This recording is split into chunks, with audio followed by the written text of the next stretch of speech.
नमस्कार, मैं हूं विनोद कुमार शुक्ला। अड्डा पर आपका स्वागत है। पश्चिम बंगाल की मुख्यमंत्री निश्चित तौर पर उनकी जो बंगाल में राजनीति करने का जो तरीका है उसका अभी तक कोई काट नज़र नहीं आ रहा है। आज उन्होंने अपने भतीजे और पार्टी के महासचिव के साथ पश्चिम बंगाल में कलकत्ता में जो बंगाली मज़दूर हैं उनके डिटेंशन और जो सरकार का, केंद्र सरकार का और बाकी प्रदेशों में जो एक ड्राइव चलाया जा रहा है बांग्लादेशी रोहिंग्या घुसपैठियों को बाहर करने का, उस सब के पीछे छिप करके कि ये बांग्लादेशी नहीं बंगालियों के साथ सरकार इस तरह की का व्यवहार कर रही है, उसको लेकर के एक विरोध प्रदर्शन किया और मार्च प्रदर्शन किया। इमीडिएट कॉज था जो बस्तर में इमीडिएट कॉज था जो 9 छत्तीसगढ़ सरकार ने 9 लोगों को डिटेन किया है, 8-9 लोगों को, वो कॉज था जिसके कारण ये पूरा का पूरा मामला शुरू हुआ। अब मैं अपने वीडियोस में जो भी पश्चिम बंगाल को लेकर के मैं बनाता हूँ वो उसमें ये कहता हूँ, बताने की कोशिश करता हूँ कि जो बांग्ला सेंटीमेंट है वो बहुत बेहतर ढंग से ममता बनर्जी उभार देती हैं और उसके बाद कोई भी जो पश्चिम बंगाल का वोटर है वो इधर उधर नहीं जाता है। वो सारे चाहे पोल वायलेंस हो, चाहे वायलेंस अगेंस्ट हिंदूज हो, चाहे रेप के केसेस हो, सबको लोग भुला करके इस सेंटीमेंट पर वोट करने लगते हैं कि पूरा का पूरा देश बंगालियों के खिलाफ है, जबकि स्थिति ऐसी नहीं है। बहुत बढ़िया से बंगाली सेंटीमेंट का इस्तेमाल ममता बनर्जी करती है।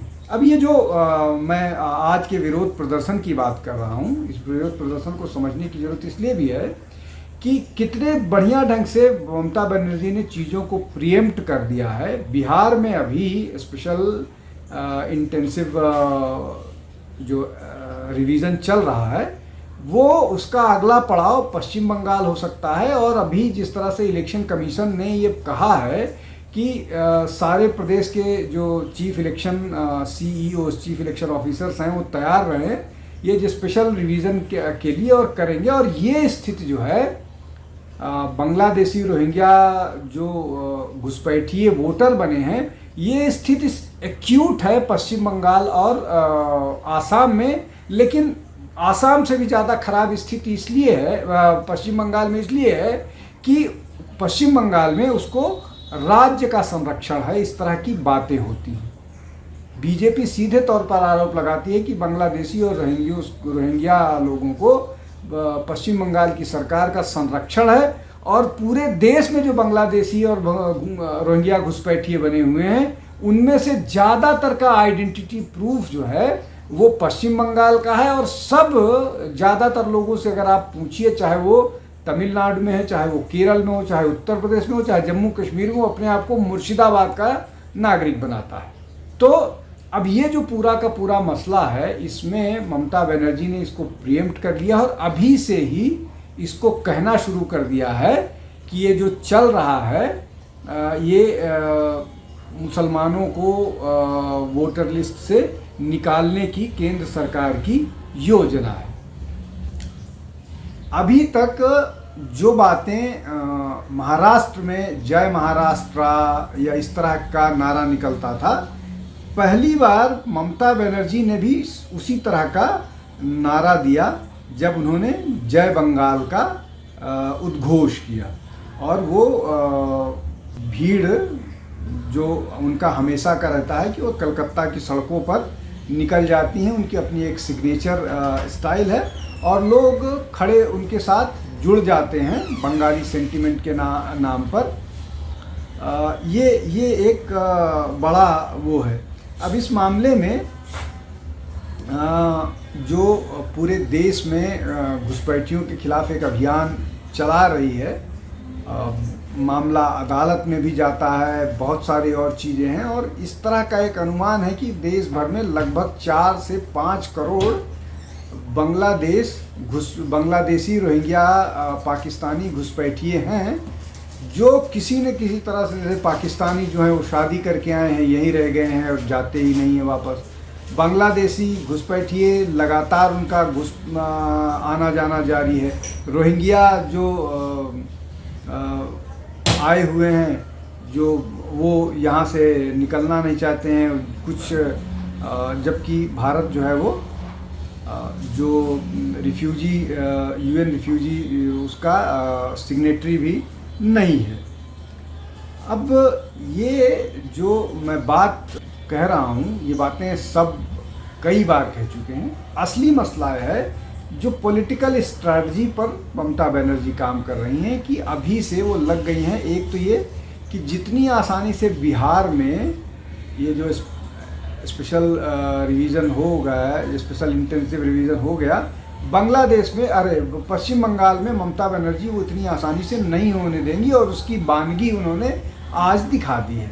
और ये एक मसला हो गया है। दूसरा ये कि वो तो खुल के कहती हैं और खुल के बांग्लादेशियों के समर्थन में कहती हैं कि दारू जो गाय है उसकी लात खाने के लिए, लात सहने के लिए तैयार हैं। तो अब उसमें सबको मालूम है कि बांग्लादेशी घुसपैठिए किस कम्युनिटी के हैं, कौन से समुदाय के हैं और वो किन किन इलाकों में डोमिनेट कर रहे हैं, किन किन इलाकों में वो घुसपैठ करके अपना डोमिनेंस बता रहे हैं। और सबको मालूम है कि जो भी हिंदुओं के खिलाफ हमला, टारगेट उनको किया जाता है, उस पर ममता बनर्जी की चुप्पी रहती है। बाकी सारे मामले में वो सुप्रीम कोर्ट तक चली जाती हैं, चाहे शेख शाहजहां का मामला हो, चाहे OBC लिस्ट में मुसलमानों को शामिल करने का मामला हो, चाहे जो अभी टीचर वाला एम्प्लॉयमेंट हुआ तो उसमें किस तरह से फ्रॉड के जरिए लोगों को घुसाया गया था वो मामला हो। उस बड़ी आसानी से पूरी बेशर्मी मतलब बिना किसी संकोच के पश्चिम बंगाल की सरकार जाती है।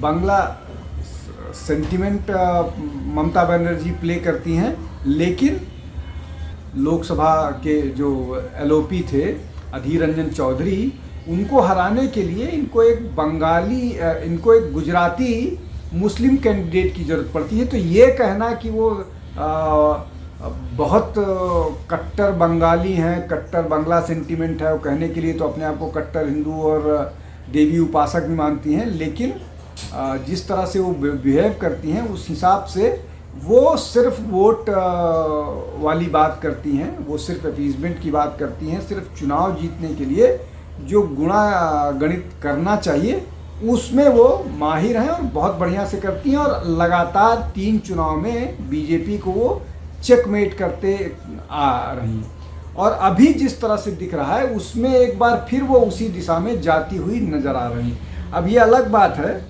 कि बीजेपी ने तृणमूल कांग्रेस पर इलीगल मुस्लिम माइग्रेंट को आइडेंटिटी का आरोप लगाया है और ये हमेशा से लगाते रहते हैं।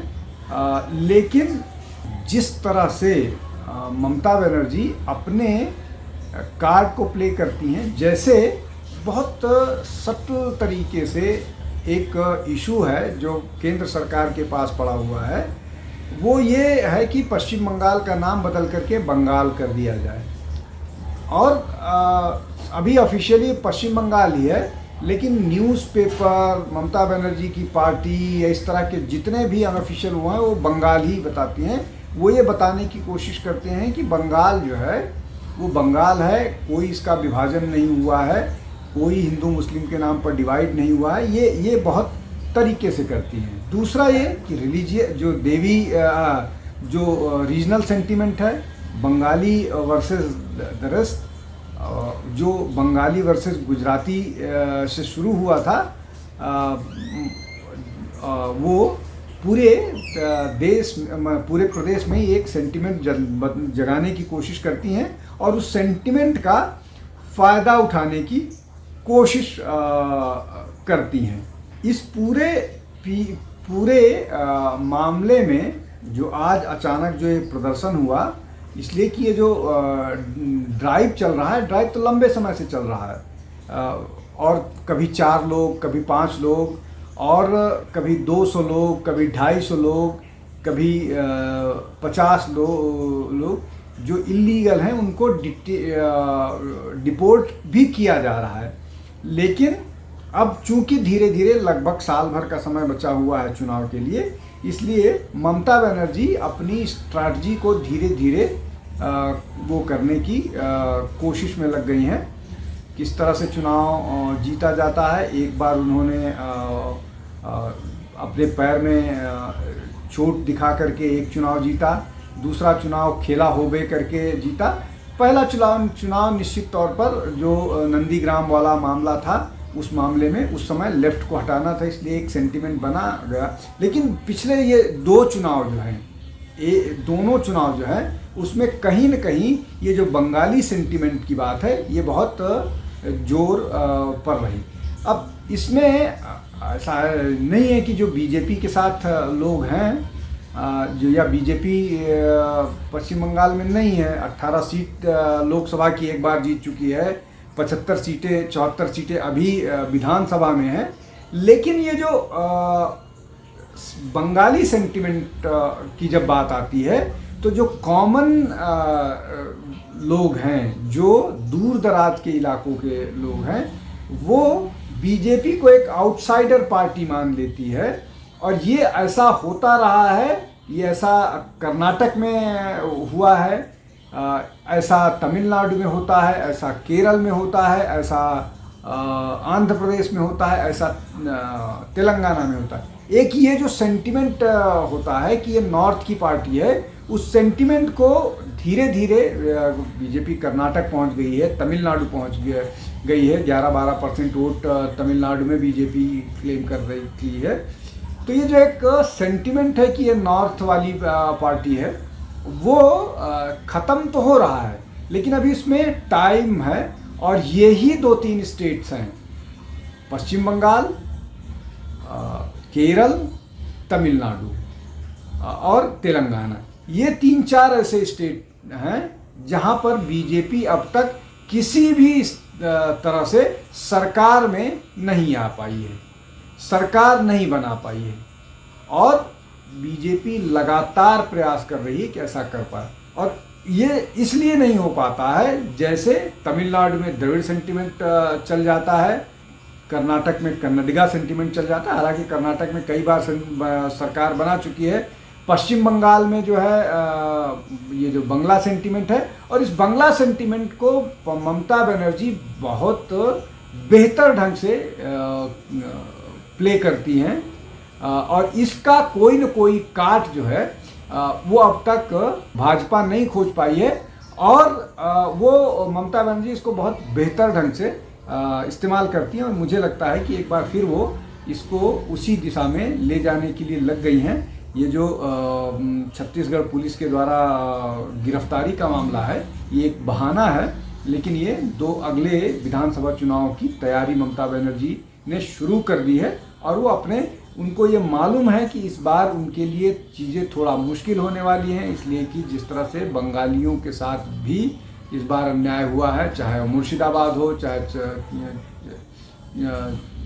उत्तर 24 परगना हो, दक्षिण 24 परगना हो, या आसपास के और ज़िले हों, वहाँ पर जिस तरह से हिंदू बंगालियों के साथ अत्याचार हुआ है, वो लोग, और जिस तरह से एक के बाद एक, चाहे वो IIM की लड़की हो, चाहे RG कार वाला मामला हो, चाहे लॉ कॉलेज की लड़की हो, चाहे वो मतलब महिलाओं के अत्याचार, महिलाओं के साथ शोषण, उनका सेक्सुअल एक्सप्लॉयटेशन, रेप, बलात्कार, ये अनगिनत घटनाएं हैं, हर रोज़ का काम है। ये सब चीज़ें बहुत निगेटिव जा रही हैं। लेकिन मैंने जैसा कहा कि ये चीज़ें, इन चीज़ों पर भी बंगाली सेंटिमेंट अब तक हावी पड़ता रहा है। देखते हैं आगे कैसा होता है। आप हमारे साथ जुड़ते रहिए, हमारे चैनल को लाइक कीजिए, शेयर कीजिए, सब्सक्राइब कीजिए। बहुत बहुत धन्यवाद। नमस्कार।